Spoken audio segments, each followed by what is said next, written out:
আমি আপনি মরব কখন, কোন টাইমে, কোন দিন, কোন মাসে মরব, এটা বলতে পারবেন? কারই জানা নাই। ভাই আমার, আপনি রাত্রে ঘুমালেন, সকালে যে উঠবেন এটা কোনো নিশ্চয়তা নাই। মরণ, নিদ্রা হলো মরণের ভয়, আর নাম আকুল মত।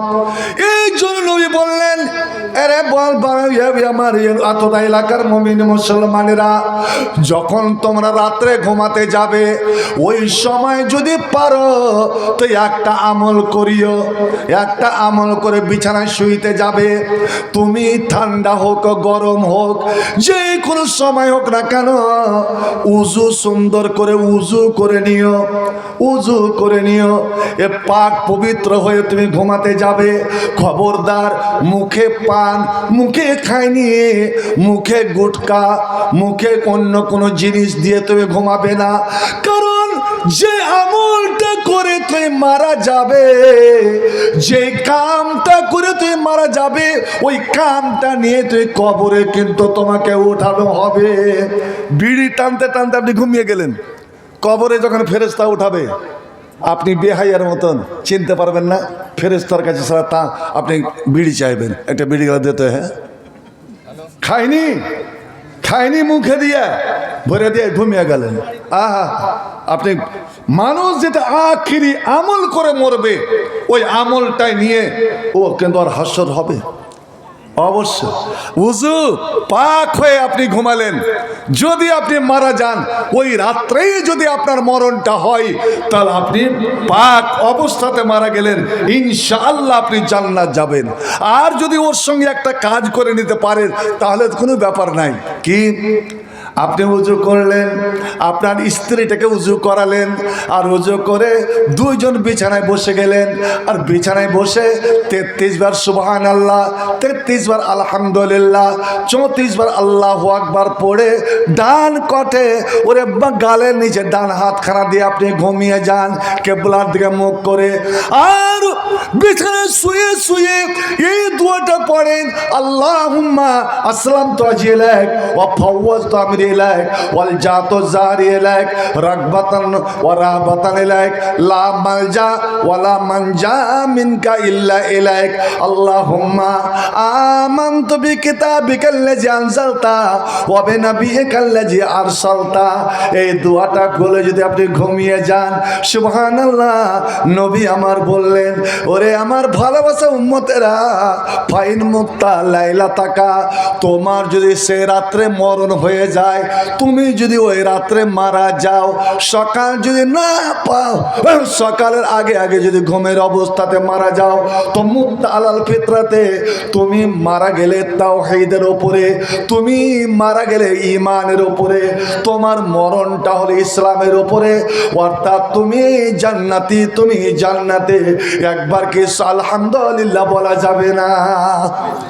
আর যদি বেঁচে যাও, আল্লাহ যদি তোমাকে সকালে উঠায়, তুমি সকালে পেয়ে নিয়ে দিন পেয়ে নিলে, এটা আল্লাহর দান। সারা দিন তুমি মাঠে ঘাটে কাম করছো, ওরে তুমি দেখতে পাও না, কিন্তু আল্লাহ রাব্বুল আলামিন ফেরেশতার দ্বারা তোমার হেফাজত করাচ্ছেন, আল্লাহর ফেরেশতারা তোমার দেখাশোনা করছে। আমরা এগুলো শিখতে কি পেরেছি কোন দিন? ভাই আমার, একটা এমনই দোয়া আছে, নবী আমার বলছে, বুখারী শরীফের হাদিস, আপনি যদি সন্ধ্যার দিকে সূর্য ডোবার পরে বা এশারের নামাজের পরে যখন বিছানায় যাচ্ছেন, ওই সময় যদি পড়লেন ফামাতা লাইলাতাহু কাবলা আইয়ুসবিহা, সকাল হওয়ার আগে আগে, ফজরের আজান হওয়ার আগে আগে যদি আপনি মারা যান তো দাখালাল জান্নাহ, নবী সার্টিফিকেট দিচ্ছেন যে ও জান্নাতে চলে গেল, ও জান্নাতি। আপনি সকালে ফজরের আজান শুনে উঠলেন, নামাজে গেলেন, ফজরের নামাজ পড়ে তাসবিহ তাহলিল জিকির আজকার করার পরে এবার আপনি সকাল সকাল কোনো কাজে বের হবেন, যান, দুনিয়াও কামাতে হবে, আল্লাহ এটা বাধা দেয়নি। ফাইজা কজিয়াতিস সালাত ফান্তাশিরু ফিল আরদ। আপনি ব্যবসায়ী, ব্যবসার কাজে যান। আপনি কৃষক, কৃষি কাজে যান। আপনার কোথায় দরকারে কলকাতা, বোম্বে, এটা ওটা যেতে হবে, আপনি যান।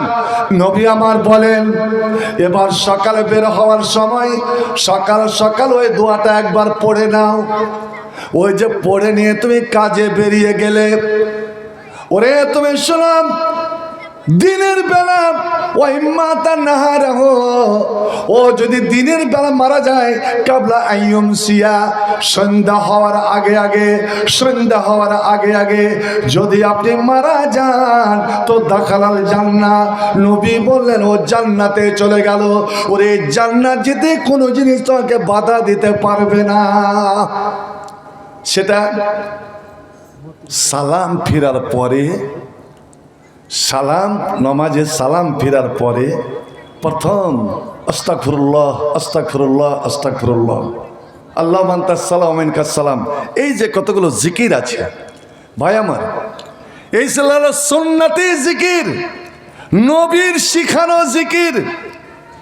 এই জিকিরের মধ্যে এমন একটা দোয়া আছে, যারা চিরদিনে অভ্যাস করবে, মরা পর্যন্ত যদি অভ্যাস থাকে ওই দোয়াটা পড়ার 5 ওয়াক্তের নামাজে, তো নবী বলছেন শোন, আমি তোদের নবী মুহাম্মদ রাসূলুল্লাহ সাল্লাল্লাহু আলাইহি সাল্লাম বলছি যে মরণ ছাড়া তোকে জান্নাত যেতে কোনো জিনিস রুখতে পারবে না।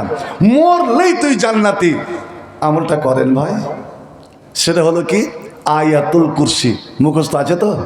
আয়াতুল কুরসি, তার মানে অনেকে আয়াতুল কুরসি পড়ে ফেলে ছুকের ফুং, এই ফুং দেওয়াটা কোনটা থেকে এলো?